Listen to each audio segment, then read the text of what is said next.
ہے. اب یہ قبر میں جائیں گے نا تو سارا یہ بریلوی دیوبندی اہل حدیث شیعہ ختم ہو جائے گا. جو میں یہ بتانا چاہ رہا تھا, یہ چوتھا سوال امپورٹنٹ, اور پہلے 3 سوال بھی, لیکن آج تک ہم نے کبھی غور نہیں کیا. صحیح بخاری اور صحیح مسلم کی متفق علیہ حدیث ہے کتاب الجنائز چیپٹر میں کہ قبر میں 4 سوالات کیے جائیں گے. 4 کا عدد موجود نہیں, لیکن سوال جو بتائے گے وہ میں گن کے بتا رہا ہوں 4 ہے. کہ قبر میں یہ سوال ہوں گے. پہلا سوال ہوگا مر ربو کا, بتا تیرا رب کون ہے. دوسرا سوال ہوگا ما دینوں کا, تیرا دین کیا ہے. تو کیا خیال ہے کہ بریلوی دیوبندی اہل حدیث شیعہ یہ جواب دیا جائے گا, یا کہا جائے گا دین الاسلام, میرا دین اسلام ہے. تو اگر قبر میں جا کر اسلام دین ہے تو قبر سے باہر بھی اسلام ہی دین ہونا چاہیے. ان مولویوں کو چھوڑو, ان شیخ الحدیث, شیخ القرآن اور مفتی اعظم اور فلانا اعظم, ان کو چھوڑو. انہوں نے اپنی قبروں میں جانا ہے, پتہ نہیں ان کے ساتھ کیا ہو رہا ہوگا. ہم تو اس کتاب کے پابند ہیں, سیدھی سی بات ہے. وہ اپنے اعمال اپنے ساتھ لے گئے, ہم کسی کے پابند نہیں ہیں. ہمیں ہمارے محبوب صلی اللہ علیہ وسلم بتا گئے ہیں کہ مومن جو ہے جواب دے گا میرا دین اسلام ہے. اب ہمارے حساب سے تو ایک تیسرا سوال بھی ہونا چاہیے تھا کہ تمہارا مسلک کیا ہے. اور جی اسلام تو سارے کہتے ہیں, مسلمان تو سارے کہتے ہیں. اگر ہم اہل حدیث اور دیوبند اور بریلوی اور شیعہ نہیں لکھیں گے تو فرق کیسے پتا چلے گا. تو پھر اللہ تعالیٰ کو بھی چاہیے کہ فرشتوں کے ایک سوال ساتھ یہ بھی لگا لو اس کے ذیل میں, ایک جز نمبر 1 کہ دین تو بتا دیا, آپ بتائیں آپ کا مسلک کیا ہے. تو یہ مولویوں کے سارے ڈکوسلے ختم ہو جائیں گے جو ادھر انہوں نے مسجدوں کے باہر یہ مسلمانوں میں تفرقے ڈالے ہوئے ہیں. الحمدللہ اس وقت دنیا میں کئی مسلمان ملک ہیں جہاں پہ یہ تفرقہ نہیں ہے. ملیشیا کے اندر کسی مسجد کے باہر بریلوی دیوبندی اہل حدیث شیعہ نہیں لکھا ہوتا. سعودی عرب کے باہر مسجدوں کے باہر کسی مسجد کے سوائے اس کے نام کے, مسجد سیدنا ابوبکر, مسجد سیدنا علی, مسجد سیدنا امام بخاری, یہ اس طرح نام ہے, لیکن کسی مکتبہ فکر کا نام نہیں لکھا ہوا. یہ سب کانٹیننٹ انڈیا, پاکستان اور بنگلہ دیش کا یہ بےہودہ کلچر, اور یہی پھر انجیکٹ ہوا ہے چائنا کے اندر. آپ حیران ہوں گے, میں چائنا کے اندر گیا, جولائی 2004 کی بات ہے, مجھے حیرانگی ہوئی کہ چائنا کے مسلمان بھی بریلوی دیوبندی اہل حدیث اور شیعہ ہیں.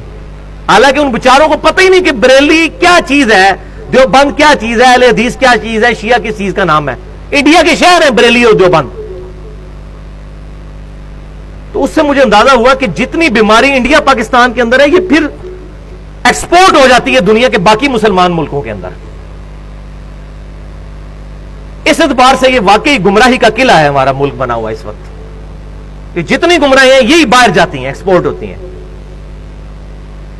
اچھی چیز تو بڑی مشکل سے, اب شکر ہے حق کی آواز یوٹیوب کے ذریعے پہنچنا شروع ہوئی ہے, ورنہ چینلز پہ تو کوئی بات ہی نہیں ہمارے جیسے لوگوں کو کرنے دیتا. اللہ اکبر. تیسرا سوال ہوگا ما کنت تقول فی حق ھذا الرجل, اس مرد کے بارے میں تو دنیا میں کیا کہا کرتا تھا, کیا عقیدہ تھا. یعنی نبی صلی اللہ علیہ وسلم کے بارے میں سوال ہوگا. ترمذی کے الفاظ ہیں من نبیوں کا, تیرا نبی کون ہے. تو دونوں سوال ٹھیک ہیں. اس میں جو کہتے ہیں کہ قبر میں نبی صلی اللہ علیہ وسلم آ جائیں گے, ایسی بات نہیں ہے, کیونکہ مسند امام احمد میں ایک حدیث موجود ہے. وہ شخص پھر پوچھے گا کہ آپ کس مرد کے بارے میں مجھ سے پوچھ رہے ہیں. تو فرشتہ کہے گا الذی بعث فیکم, اس شخص کے بارے میں جس کو اللہ نے تم میں نبی بنا کر مبعوث کیا تھا. پھر کہے گا مومن ہوا محمد رسول اللہ, وہ تو اللہ کے رسول محمد تھے صلی اللہ علیہ وسلم. اس میں جتنی وہ چیما گوئیاں ہوتی ہیں وہ میں نے مسئلہ نمبر 7 کے نام سے حاضر و ناظر سے متعلق فرقہ وارانہ نظریات کا تحقیقی جائزہ, اس میں نے ڈیٹیل کے ساتھ اس چیز کو ایڈریس کیا. آج محل نہیں ہے, جس کو شوق ہو وہ دیکھ سکتا ہے. تیسرا سوال ہوگا کہ اس شخص کے بارے میں تو کیا کہا کرتا تھا, یا یہ سوال ہوگا کہ تیرا نبی کون ہے. اب ان 3 سوالوں کے بعد ایک چوتھا سوال ہے. جو مؤمن ہوگا, بخاری اور مسلم کے الفاظ ہیں کہ وہ تینوں سوالوں کے جواب دے دے گا کہ میرا رب اللہ ہے, میرا دین اسلام ہے, اور محمد صلی اللہ علیہ وسلم میرے پیغمبر ہیں. اس کے بعد جب وہ جواب دے لے گا تو جو مؤمن ہوگا, اس کے بارے میں مسند امام احمد میں انٹرنیشنل نمبرنگ کے مطابق 18,733 نمبر, اور سنن ابی داؤد کے اندر 3,212 اور 4,753, یہ 2 حدیثیں سنن ابی داؤد میں. الفاظ آگے چلتے ہیں کہ جب وہ جواب دے لے گا تو فرشتے پھر اس سے سوال پوچھیں گے کہ تجھے کیسے معلوم ہوئے ان سوالات کے جواب؟ یہ چوتھا سوال ہے جو چھپایا ہوا ہے مولویوں نے، کیونکہ مولویوں کی روٹی بند ہوگی، یہ چوتھا سوال بتا دیں، یہی تو اصل چیز ہے، صراط مستقیم اسی سے تو ملنا ہے۔ تو چوتھا سوال فرشتہ یہ پوچھیں گے کہ تجھے کیسے معلوم ہوا، تو نے کیسے یہ سوالوں کے جواب دے دیے؟ تو وہ مومن کہے گا میں نے کتاب اللہ پڑھی تھی تو میں نے اس کتاب کی تصدیق کی اور میں ایمان لے کر آیا۔ میں نے کیا چیز پڑھی تھی؟ کتاب اللہ۔ اور انڈیا، پاکستان اور بنگلہ دیش کا مولوی کہتا ہے قرآن و سنت ڈائریکٹ نہ پڑھنا، گمراہ ہو جاؤ گے۔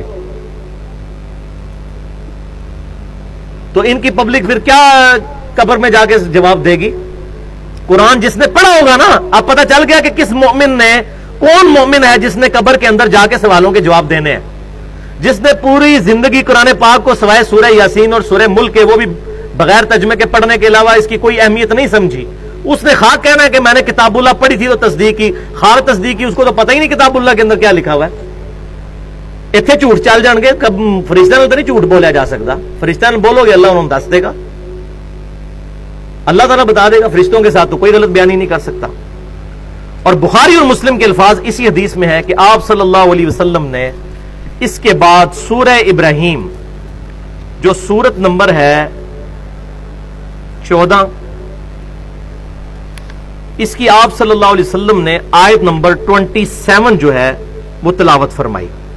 اس کے بعد بخاری اور مسلم کے الفاظ ہیں، آپ کے قرآن پاک میں 260 نمبر پیج پہ پہلی آیت ہی یہی ہے، 260 نمبر پیج پہ، یثبت اللہ الذین آمنوا بالقول الثابت، اللہ تعالی ثابت قدم کر دیتا ہے ایمان والوں کو اس صحیح قول کے اوپر۔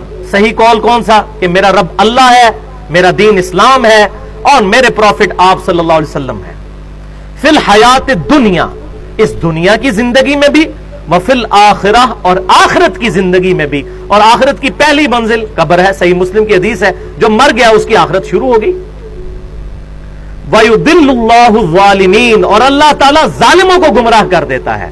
ظالم کون ہے؟ جو کتاب نہیں پڑھتے، وہ آگے آ جائے گا، ابھی تو منافق نے جو جواب دینے ہیں، اور اس کے جواب میں چوتھا سوال جو فرشتے کریں گے وہ آگے میں بتاتا ہوں۔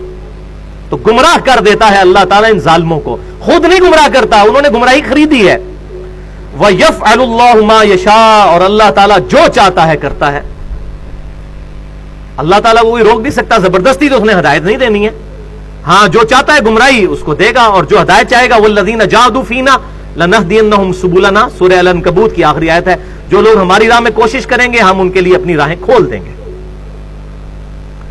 تو آپ صلی اللہ علیہ وسلم کے بخاری اور مسلم میں الفاظ ہیں، آپ نے سورہ ابراہیم کی آیت نمبر 27 تلاوت فرمائی اور کہا کہ یہ پڑھ کے دیکھ لو قرآن پاک میں کہ اللہ تعالیٰ ایمان والوں کو دنیا میں بھی قول ثابت کے اوپر قائم رکھتا ہے، اور آخرت یعنی قبر میں بھی، اور قیامت کے دن بھی۔ اور وہ قول ثابت کیا ہے؟ میرا رب اللہ ہے، میرا دین اسلام ہے، اور میرے پروفٹ محمد رسول اللہ امام کائنات صلی اللہ علیہ وسلم ہے۔ ہاں جی، اب آ جائیے جناب، منافق کے ساتھ کیا ہوگا؟